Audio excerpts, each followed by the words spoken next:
the Amazing Women Speak podcast, inspiring and motivating every Black woman to own, honor, and execute her amazing, individually and collectively, as it was established at birth.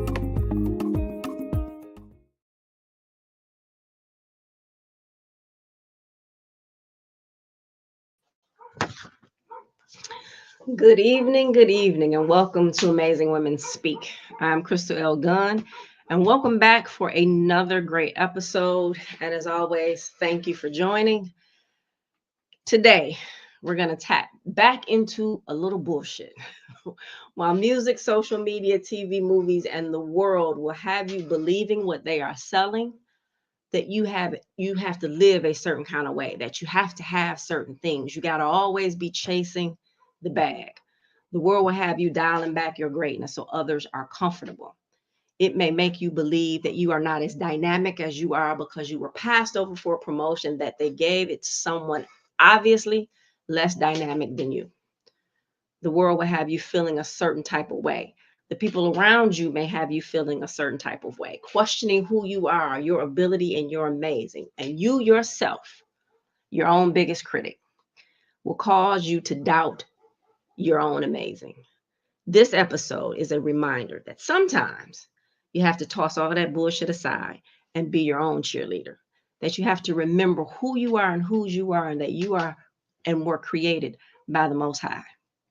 Audre Lorde said, if I didn't define myself for myself, I would be crunched into other people's fantasies for me and eaten alive. Black woman, this is your reminder that you are the bag. Michele, let's get this thing started. So come on in here. And as always, thank you for saying yes to Amazing Women Speak. And thank you for creating these conversations and sharing your amazing with the world. Good evening. Thank you. I'm excited for yet another titillating episode where we get a chance to hear from some amazing women sharing their journey that we all get to grow and learn from. This is the space that is dedicated every Sunday that we have designed the fastest hour of your day, where we get to collectively come together and lift up, encourage one another to own and operate our amazing. My name is Michele Harper. It is my pleasure every week to sit next to Crystal Gunn and have these conversations. Technology tried us yet again. And as Crystal said the last 2 weeks, it only means that something amazing is about to happen. So come on and tune in, Facebook, wherever you're joining us from. Drop your questions, your thoughts in the chat. Be a part of this conversation because you too are the bag. Let's learn who we have joining us tonight. First, we'd like to invite in Miss McQueen. Come on in here and introduce yourself. Hi, I'm so happy to be here today. My name is Michele McQueen. I am the owner of Michele McQueen VoiceOvers, LLC. I started my voiceover business 3 years ago, right in the middle of the pandemic on September 8th, 2020. My company specializes in voiceover services such as voicemail greetings, narrations, e-learnings, and commercials.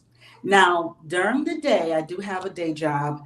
I work at one of the top real estate companies in the city of Detroit. But after my 9 to 5, I double down and I get knee deep into my business. I'm excited to say that a couple of months ago, I did get my business certified, WBE, and also probably in a couple of months, I'm waiting to get my WOSB, Woman-Owned Small Business Certification, which will allow me to go after local, state, and federal government contracts as a voiceover artist.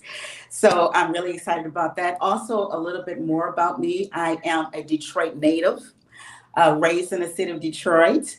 Also, I'm a proud DPS grad. I graduated from Pershing High School, went on to Wayne State, had a 5-year scholarship, kind of messed it up a little bit, but I then went back to school. I went and graduated at Davenport University, formerly known as Detroit College of Business. Currently, I am married. I've been married for 20 years to my wonderful husband, Aurelio McQueen, and we do have a teenage son named Alexander McQueen, and he is 14 years old. And I'm so happy to be here again. Thank you, Michele. We're excited to learn more about your story and your take on why we are talking about us being the bag. Next, let's bring in Miss Fanning. Miss Fanning, come in and introduce yourself. Hello, everyone. Thank you so much for having me, Crystal and Michelle. I'm so excited about tonight. I get really excited when it comes to networking and collaborating with women. So please excuse my extra excitement here. So, again, my name is Drusilla Fanning. I am a business development manager and a banking office manager. My passion is to really help small business owners, women, and minority owned business owners really get access to everything that they need to be successful. You know, a lot of times in business, we start this business with this wonderful ideal, and that ideal can take us so far. But I'm here as the people's banker to help scale us and take us to the next level where we all can have that success. My passion is community and family. I have a beautiful family, a wonderful partner named Daryl, and two beautiful children, Dahlia and Dylan. I just get excited about helping people. Crystal can tell you we've been knowing each other for many years now. My passion is the people in any way, shape, or form that I can help. That's what I love to do. Thank you. I love your energy. Never apologize for bringing that into spaces. I am sure it is needed more than you think. Yes. So, again, we like to call this hour the fastest hour of our day. These conversations go deep, they go fast, and always folks wanting more. Um, so, we don't do anything in the shallow waters. These conversations require us to go deep. So, I want to open up this conversation. The topic is you are the bag. I want to rewind first and let's talk a little bit about your journey when you did not recognize that you were the bag and that you let others hold, define, and cause you to chase something that was already yours. Michele. Mm. Well, it all started probably in middle school, where I don't know if you guys remember talent shows in, like, elementary and middle school. And back in the day when I went to middle school at age 12, I wanted so much to be in a talent show, but mostly you either had to sing or you had to dance, and I couldn't do either. So what I did is, and I don't know where it came from, but I decided to write a play called Bad Times, which is similar to the Good Times TV show. And my twin brother Michael was JJ, and I had some other students that played in the play, and we did really well. I don't know if we won, but we did really well, and we did stick out because we were kind of original. And after that, the administration decided to have me kind of sit in on other future plays because I did a great job. So kind of go fast forward into high school. When it was time for me to graduate, I was blessed with a 5-year scholarship to Wayne State. And I really wanted to go into acting. But I was like, oh my goodness, there's so many other good people that are better than me. And why would I want to use my scholarship on just going into acting? So I did something that was not good. I went into chemical engineering, had no idea what I was doing, failed miserably because I was chasing dollars. And so fast forward into now, during the pandemic, I decided to ask my current employer, hey, is it okay for me to do a side business as a voiceover artist? I had did their voice over on hold messaging and phone prompts for 7 years. So they're like, yeah, that's fine. And so I was like, wow, my 20 plus years of sales, I decided to go ahead and do that. I was trained by Kate Hart, who is like one of the top voiceover coaches in the Metro Detroit area. I'm like, you know what? I'm going to do this. So I think the first day, September 8th, 2020, when I started my business, I think I called 100 people. Some people hung up on me. A lot of people said no. But I'll never forget my first client. He is a barbershop in Southfield. He was like, yes, I would like your services. What's the next step? And I wanted to say, oh, shoot, I don't know. Because, I was walking by faith. And so 47 clients later, I'm just so grateful and so amazed that I took a chance on myself. Years later, that dream that God had given me from birth that was kind of realized at age 12 has really now come into full bloom. Yeah, so I hear you saying a little bit about you gave up your power, right? Like, or you didn't acknowledge or recognize the power that was in you to do the things, and you let other things silence your ability, right? Like to own the space that you were in. I don't belong here. Why should I do this? How did you recognize the need to turn that over, or the importance? Who was watching? Who encouraged you? You know what? Who encouraged me is that when I first started, I had a good girlfriend. She's a business owner. I was sitting in her living room, and during the pandemic, and I said, you know what? Do you think that this would work if I would cold call small business owners and say, hey, if you put on your voicemail greeting something like this, like, please wear a mask. Our place is sanitized. Would that appeal to most small business owners? And lo and behold, it did. But what's really key is my business really started in a good friend's living room. She could have crushed me. She could have said, girl, what you trying to do don't make no sense. I know you're a voiceover artist, but I really don't know what to tell you. So what you saying is crazy. She's like, you know what? That could work. Just start small, try it out and see. And then what I loved about her, my first client, she came as my assistant. And when the client says, hey, here's my phone system, here's the directions, do you know what to do?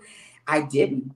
And thank God she was there, because she was playing with the phone. She's like, oh, this is what we do to do the, the voicemail greeting. So I really thank her, because she could have really crushed my dreams before they would have got started. Although I had the gift on the inside, I really needed to talk this out, and having her as a listening ear really did help me. Yeah, so we're going to come back to that, Michele, right? Like quieting the gift, Yeah. right? We're going to come back to that. So Drusilla, tell us a little bit about your journey before you recognized you're amazing and that you really are the key to holding your own bag, that you are the bag, and that the bullshit that society has told us that we had to chase isn't what you needed to chase for your success. So, I've always said that I grew up in banking. I started in banking very young, right out of high school, actually right out of high school into college, interned. And then right out of college, I went to get my first position with the bank.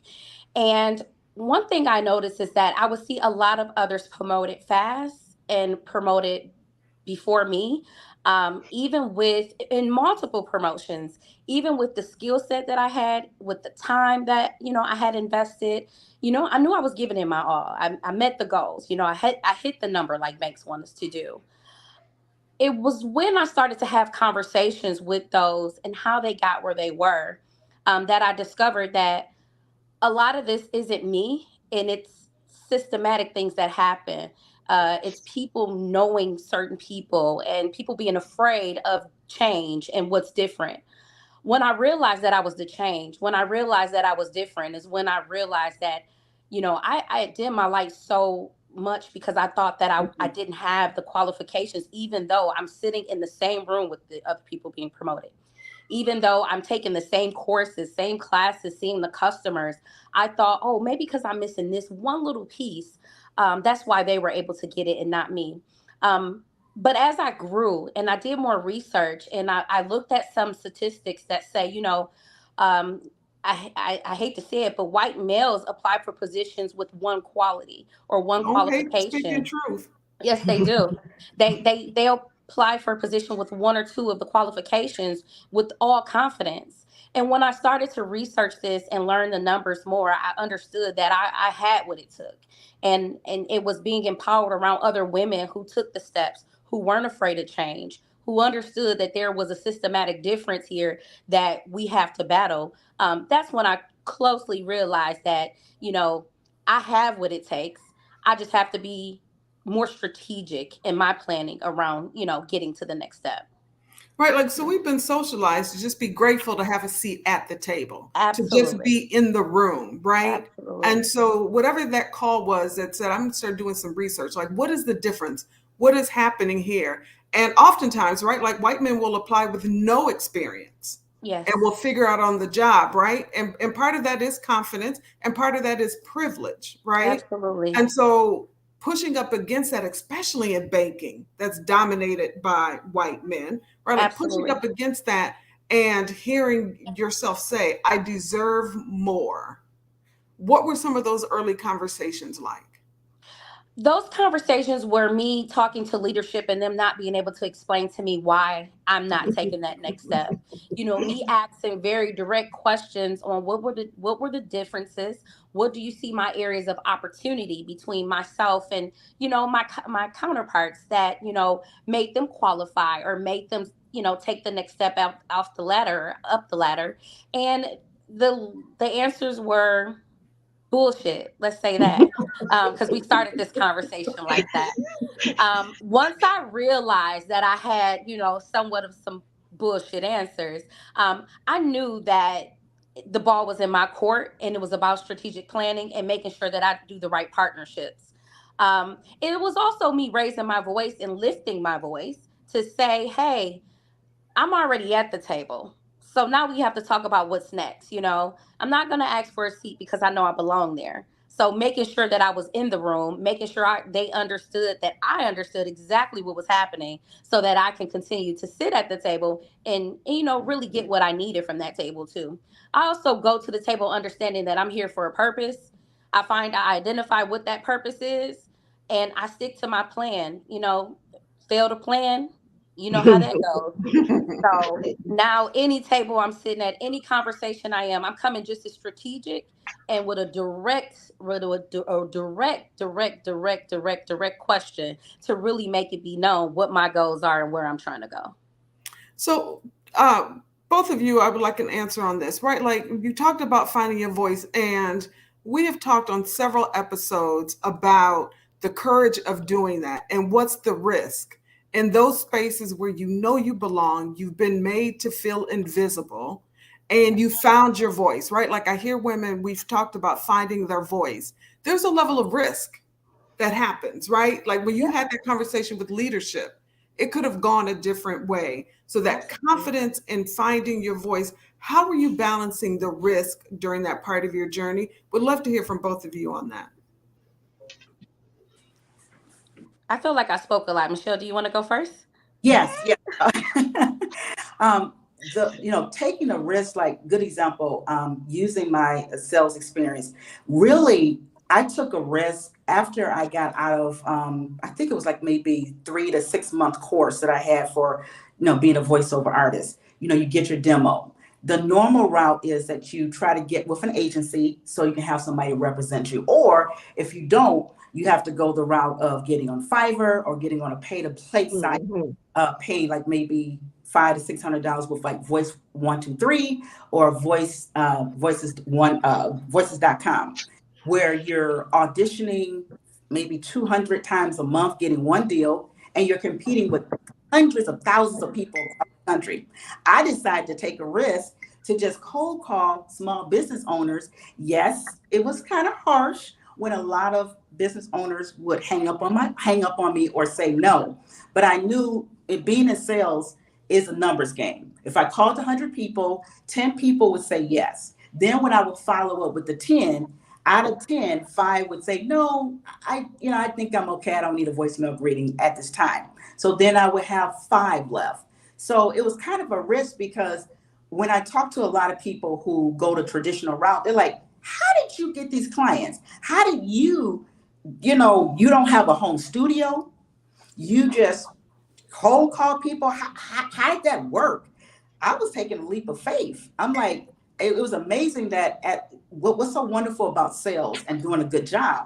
When you take that risk, Then as I started getting paid clients, then they would refer me to other people. So Mhm. I'm really excited that I didn't kind of, you know, put my head down and say, oh my goodness, I'm not going a traditional route, or oh my goodness, I did this training and it didn't work for me. No, I was like, no, I'm going to do this. And it worked.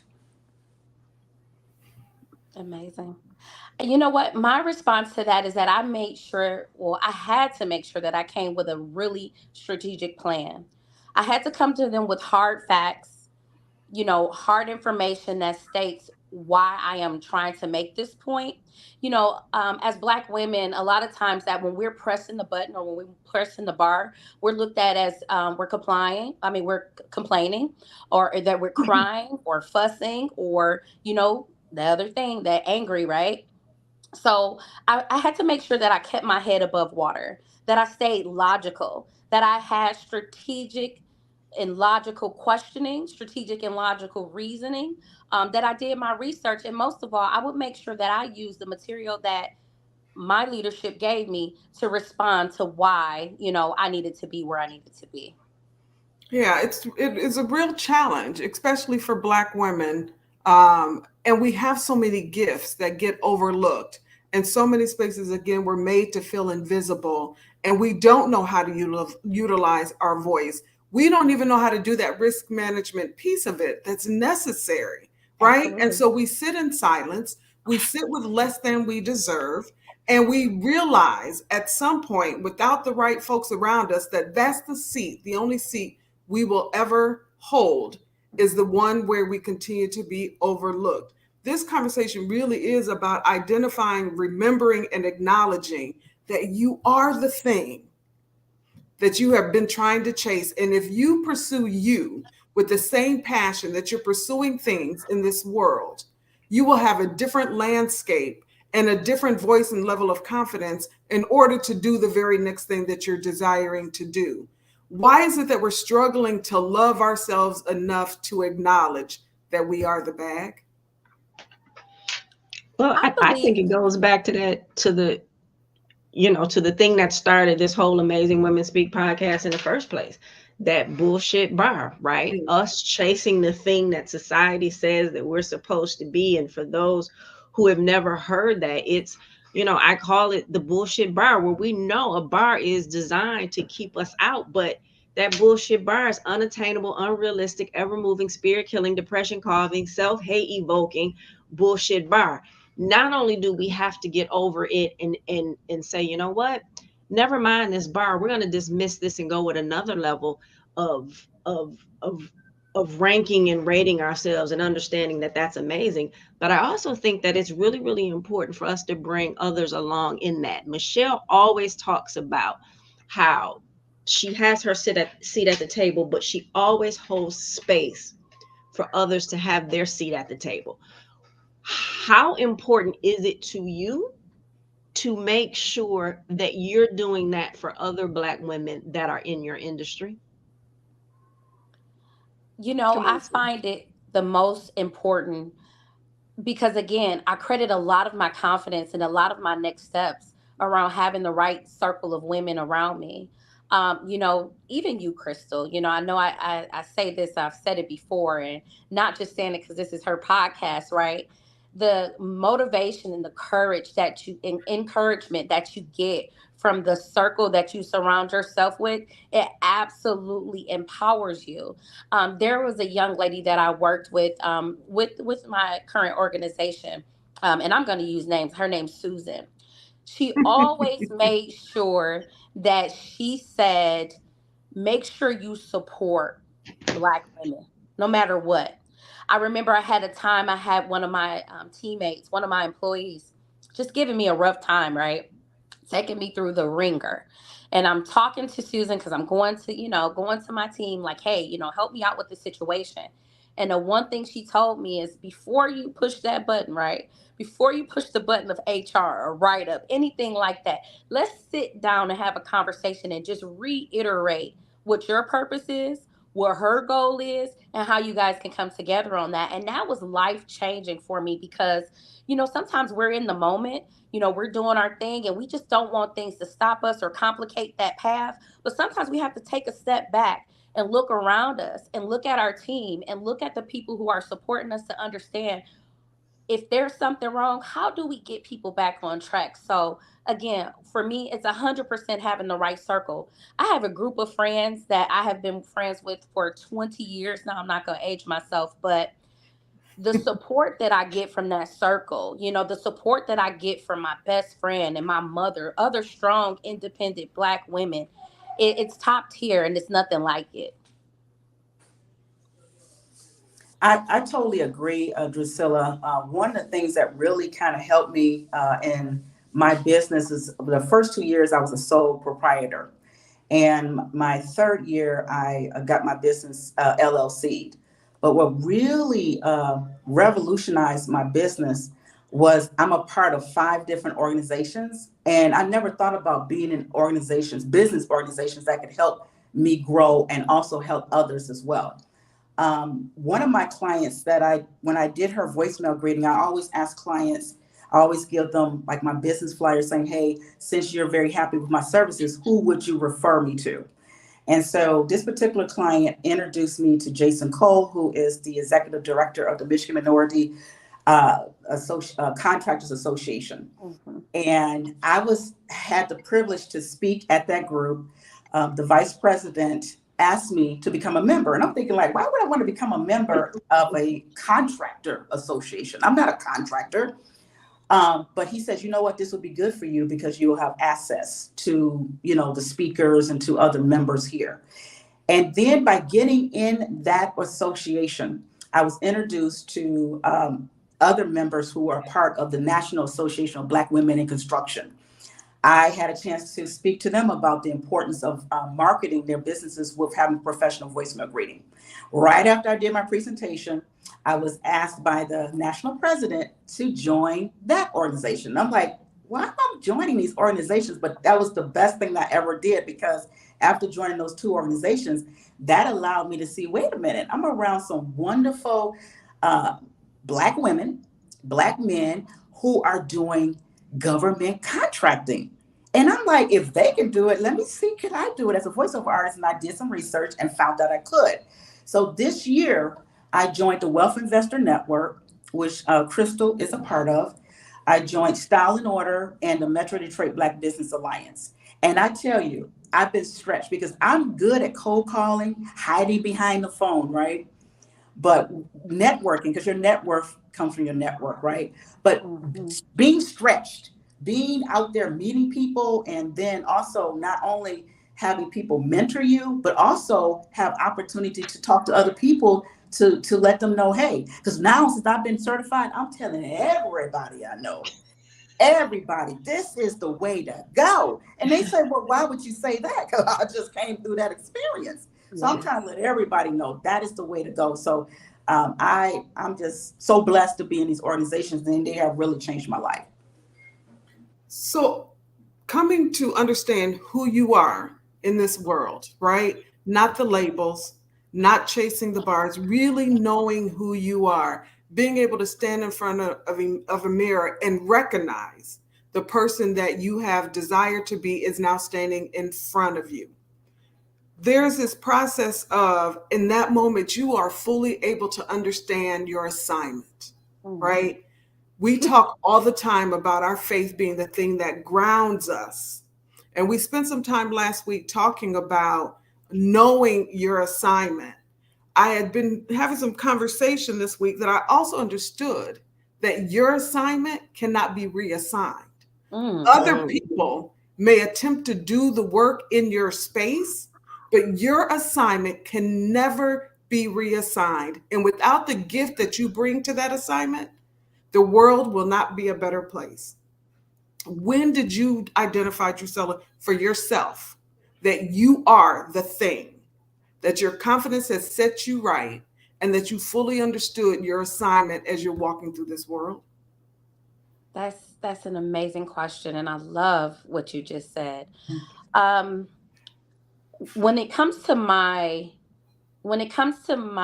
professional career, again, I grew up in it.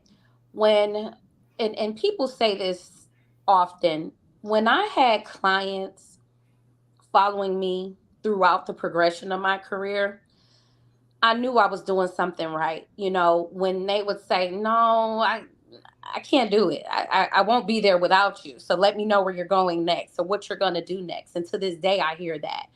I absolutely knew that my assignment was to assist people and hold their hand through the process if I have to. I knew that I would then title myself as the people's banker. And I knew that our connection was beyond my work because everybody's like, hey, let me get your cell phone number. You know, I know I have your work email. I know I have your office line, but, you know, let me get your cell phone number. Um, and I knew the growth was there when people would ask me about me personally, right? I have all this knowledge. We can talk about, you know, how I can help their business and everything. But when people say, you know, how's your family doing? And they remember how old my children are and things like that. That's when I knew, you know, I had struck that point of passion and integrity and a level of love from, you know, from my community and my network of people. In my personal life, I think it's when my friends and family reach out to me for help. You know, a lot of times we work in professions and our family, they don't see us in that light, right? Yeah. They see us in the light of, you know, cousin Dru or, you know, Auntie Drusilla, but they never think about who you are professionally. But over the years, my family has started to keep up with me. You know, what's going on next? How can you help me? Those kind of questions. So I think when I've crossed both of those barriers, both business and personal, you know, where the personal people want to know about my business side and my business customers want to know about my personal life, I think that was the trigger for me. I love that. Michele, when did you identify it for yourself? I identified that in 2011 when I did the voiceover for my current company. And I ran back after I did the first recording because I did it for 7 years, but I did it three different separate, recordings over time. The first time I did it, I went to the vice president's office and says, I love this. Can I get more work? No, you can't get more work. We didn't hire you to be a voiceover artist. We hired you to be a salesperson.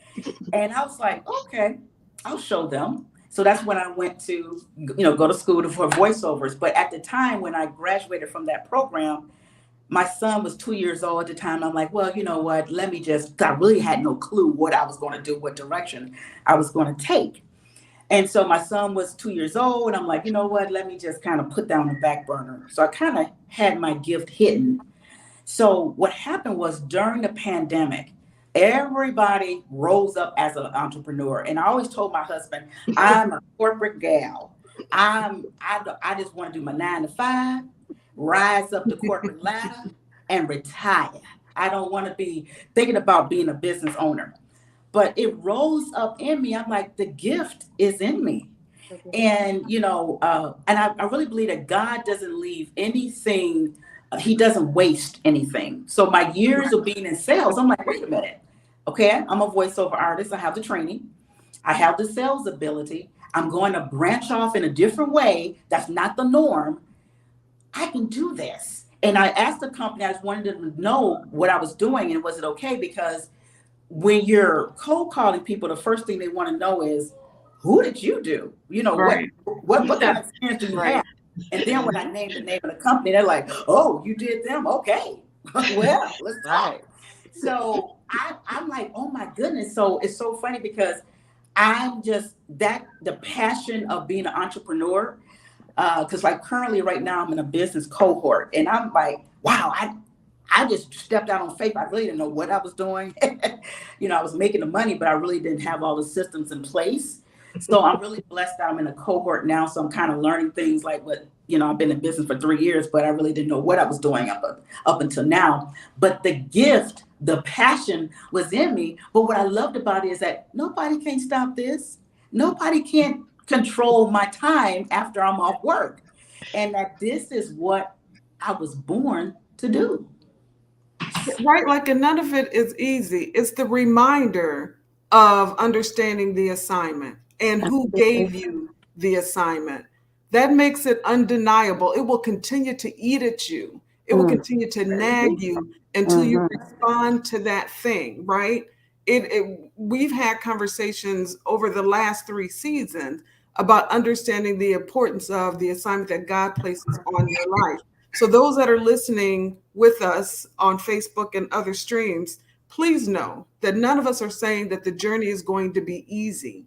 But when you acknowledge the thing that God has put you on this earth to do, it is undeniable. It will not be easy, and it will be impossible for you to give up. God would not allow you to be able to do that. So you have to stay the course. You have to cry the tears.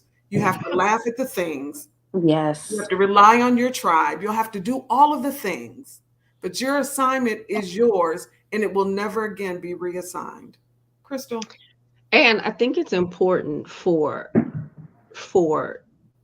the people around you to speak life into you about your assignment, right? Because the self-doubt and all of that is going to come in, or you're walking with, I know me personally, and someone had to say this to me, where, and Sister Sharfner, if you're listening, thank you for this. And she said, Crystal, I need you to sit in it for a minute to see the impact that you've had. And she says, you just keep going from one thing to the next. And so then you look up and you're like, okay, well, am I doing it enough? And my best friend is always going to remind me, as she said last week, well done, my friend. But it's those things and the people that are around me that's saying, well, wait a minute, hold on. You are doing the thing. You are walking in your assignment and you are having the impact. And so that helps even when you think you're not doing the thing. It's those that are your cheerleaders. And so we had an episode a couple weeks ago where it was check your tribe. And we talked about the tribe and your circle. And those are really, really important. So where you have an opportunity to speak life into somebody, to encourage them, to say to them, okay, well, what we doing to help them, do it. Because you never know like the impact that has on somebody. It helps them to continue to walk in their journey. Yeah, it really is. When Crystal said, what we doing, that is her phrase, right? And if you aren't surrounding yourself with folks, that's not the follow-up question to your dream, to your assignment, to how am I going to figure out? If that person isn't responding to what we doing, you need to check your tribe, right? Because the journey is hard enough. There's going to be enough no's in this world. And if you don't have folks championing you, those who are willing to allow you to stand on their shoulders for that season. So what we doing, right? I love it. Opposed to, right, like Michele, you talked about, your friend could have been like, girl, don't do that. Right? Like there's no space for that. Like, why would you do that in the beginning of a pandemic? That kind of thing, right? Like, and you have to pay attention because enough of that is coming into our ears through the world. Yes. Yeah. It's telling us to be grateful for the small, right? The only place that we are supposed to show gratitude over the small is with God, and understanding that we know how to handle the little to be given our much. When the world asks you to do that, the answer is a hard pass, right? Hard pass. The only place we should ever play small is with God, and that's our proving ground to us getting to the big. Period. Absolutely. I think that's a powerful statement about your tribe, and sometimes you have to stop to just verify that they're there, right? To verify that they understand the assignment, right? I know I've had to do that in my journey where I had to stop and say, okay, everybody, y'all still in? Because I know the turf is rough, right? The times are getting rough, the days are getting longer, and that support system is 100% the reason why we can continue to go. So I think that's absolutely powerful. And you got to recognize that just because somebody is around and have been around doesn't mean they're supposed to be around, right? Dru, I remember having a conversation with you and you were telling me about somebody who had been around for like a long time, but the things that you were saying, and I was like, wait, Dru, I don't really think that's your tribe. I don't think that's your circle. If they're not happy for you, and again, being that cheerleader and cheering you on and telling you, oh no, I'm gonna come and I'm gonna be your assistant. I know how this phone system works. If they're not coming and doing that, again, you got to go back and check your tribe. It's like Michele said, it's hard enough doing this thing anyway. Yes. It's not always easy walking in your assignment. So get rid of the naysayers. If they not again, if they not saying what we doing, come on, y'all. Right? Yeah. And so Crystal said something else, right? Like, and again, fastest hour of our day. Oh, wow. That Yeah. moment when you need to sit still Oh. and sit in it. Michele, what was that like for you? Because one of the things that we are known for, right or wrong, good or bad, is constantly going, Mm-hmm. right? Constantly going. Michele, what was it like for you to just sit in whatever it is you needed to sit in to land you where you are today?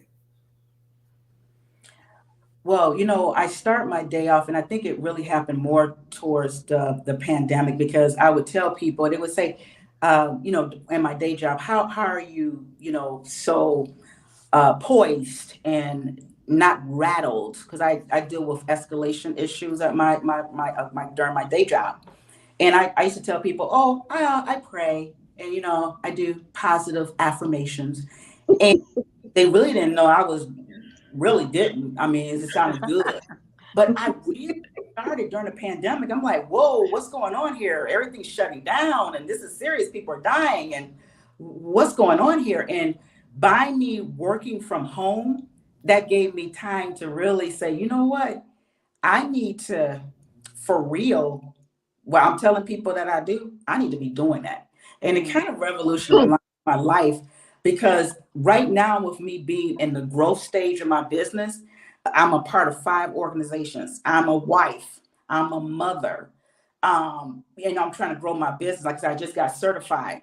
Sometimes I feel like, woo, I'm all over the place, but I have to get centered, and I have to, take it back, kind of relax, get my day, before I get my day started, before I leave out of my house, I have to be grounded, and I have to pray.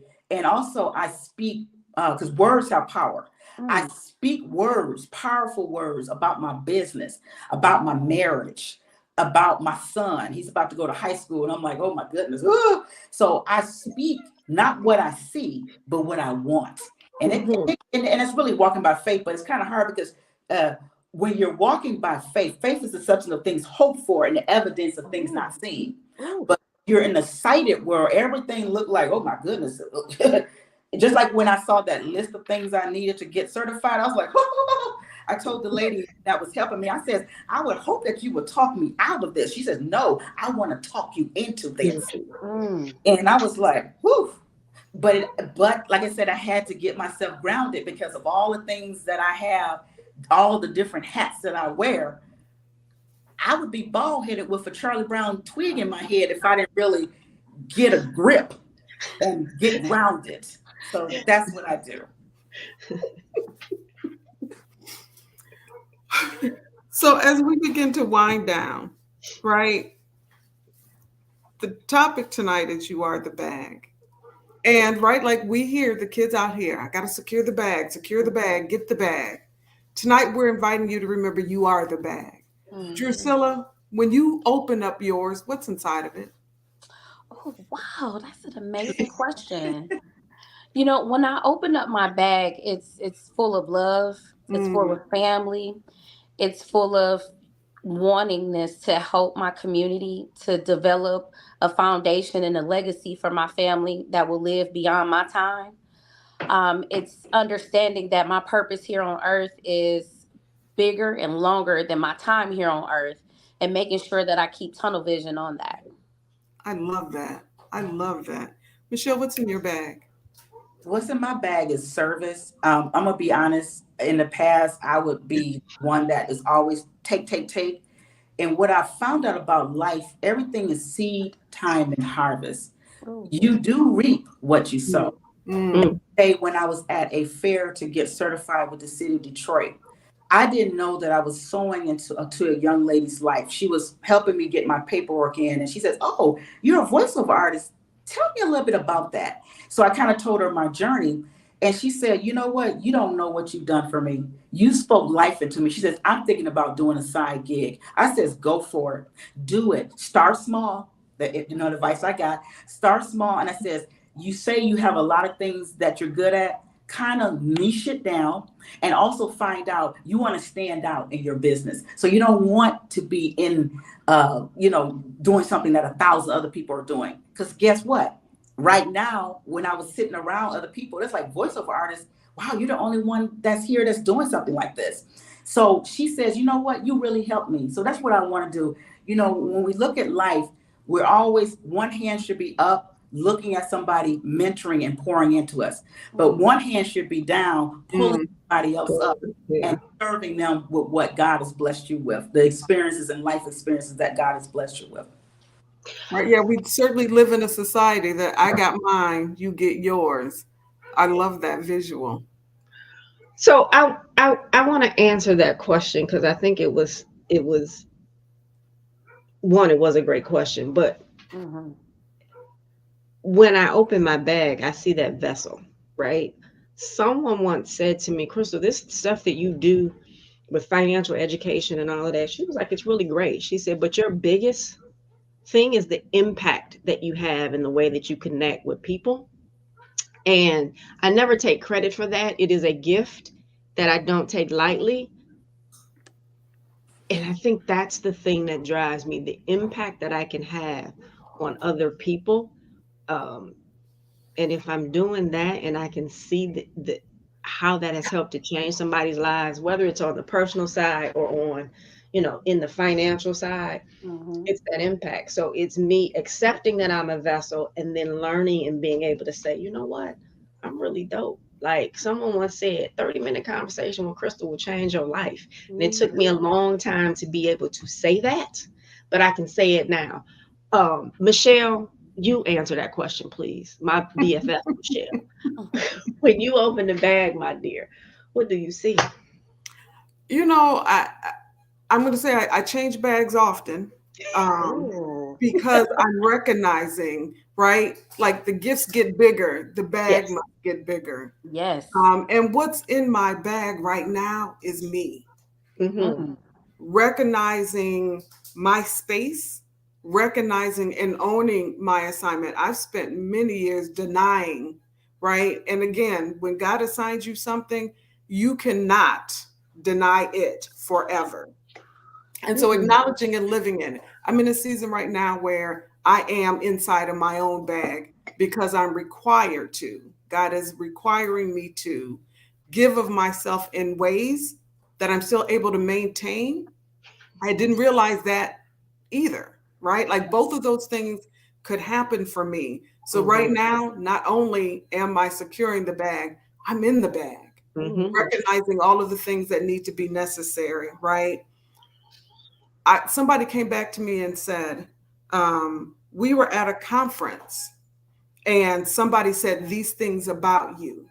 When somebody is speaking life into your name, when you are not in the room, Absolutely. That's the bag. That's the bag, right? When you are in a room where others are championing you when you're not in the room, that's the bag. The reason why we keep showing up and doing the thing when we could selfishly take our gifts, take our bags, and sit them where no one else can get access to them. I'm in the bag right now because that's the season God has required me to be in. And we're grateful for it. Powerful. The time goes by so very quickly. Ladies, this has been, I believe, transformative. I thank you for your candor and your honesty. I love to see the things that are happening in the way that we continue to just move forward and recognize our God-given greatness and stand in that and stand on the shoulders of our ancestors and say, you know what? Yeah, I am dope. I am amazing. And I come from a line of amazing Black women that allows us to be able to do these things. Dru, I've known you for quite a while, and we have many conversations. And it's so good to see you standing in it, owning it, and not feeling like you have to dim your light. Right? Yeah. That's just so powerful for me. Like, you got a long way to, you have a long time to continue to impact people. Hmm. Um, but it's good to see that that you're standing in that. So hats off to you, my friend. It's a great thing to see. Thank you, my friend.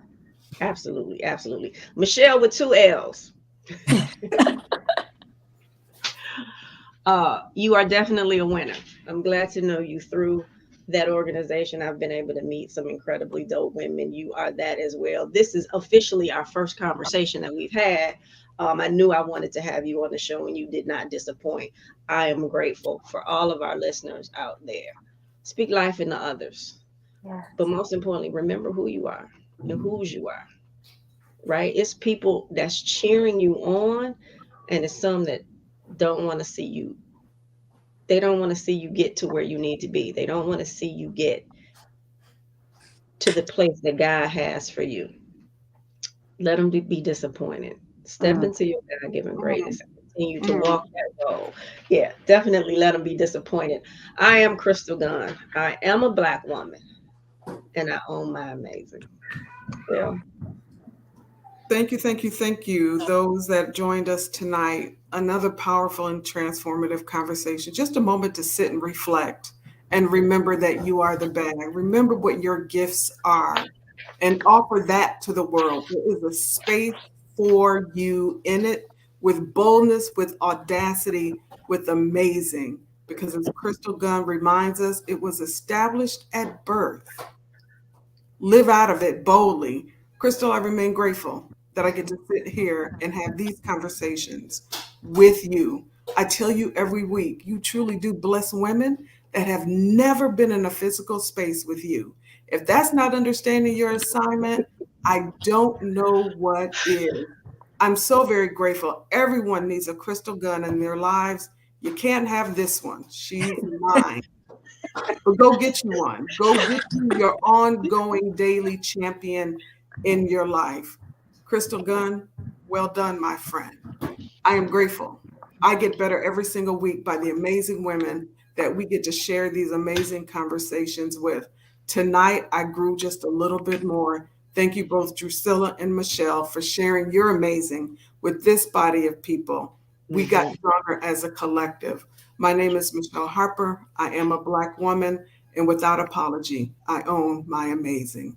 Michele.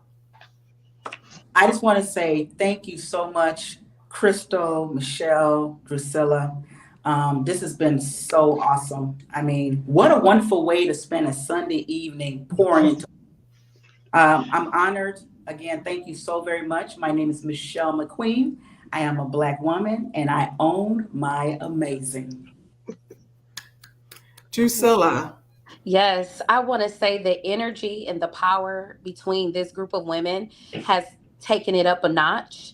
I am so grateful that Crystal stays on my head and says, Mhm. Drusilla, do this, do that. Come over here. What are you doing? What we doing here? Right? Michele, I know she's all yours, but I'm telling you, I get pieces of her every time I can. So understand I'm taking a piece every Fair enough. single time I Fair can, enough. okay? I am Drusilla Fanning, and I am not asking for a seat at the table because the table is mine, and I own that. Mm. I am a Black woman, and I own my amazing. So yeah, we will go 1 minute over. Michele, tell folks how they can reach you, how they can find you. They can find me. My Gmail email account is mcqueenvoiceover@gmail.com.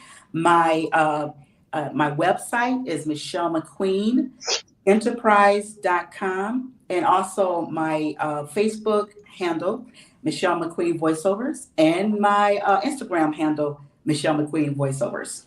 Thank you. Drusilla, how can folks find you? Oh man, y'all gonna have to Google me, right? No, I'm joking. Look, this conversation got me too big for my britches now. Okay, so you can find me at Drusilla Fanning at Gmail. My Instagram is very strange. It's Pellucid Miss Dru.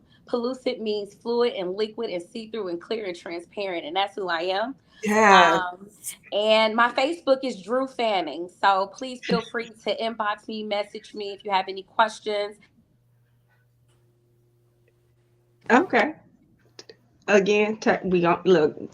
Technology is testing us this season, I swear. But please find Amazing Women Speak on Facebook, YouTube, Twitter, LinkedIn, and Spotify. Whatever your favorite platform. Please like and subscribe to Amazing Women Speak. And then take the time, look at the episodes, find those that speak to your soul. I promise you, you will find them, watch them, and be blessed. And then bless somebody else and share those episodes with them. Thank you all so much for hanging out with us this evening. I pray this conversation was helpful. This year, absolutely, this year is coming to an end more quickly than we would like. And you know what happens at the end of the year? People start making those New Year's resolutions. I can see it on Michelle's face. They start making those New Year's resolutions. So join us next Sunday, where our topic will be the bullshit of New Year's resolutions. See you next time. Have an amazing day.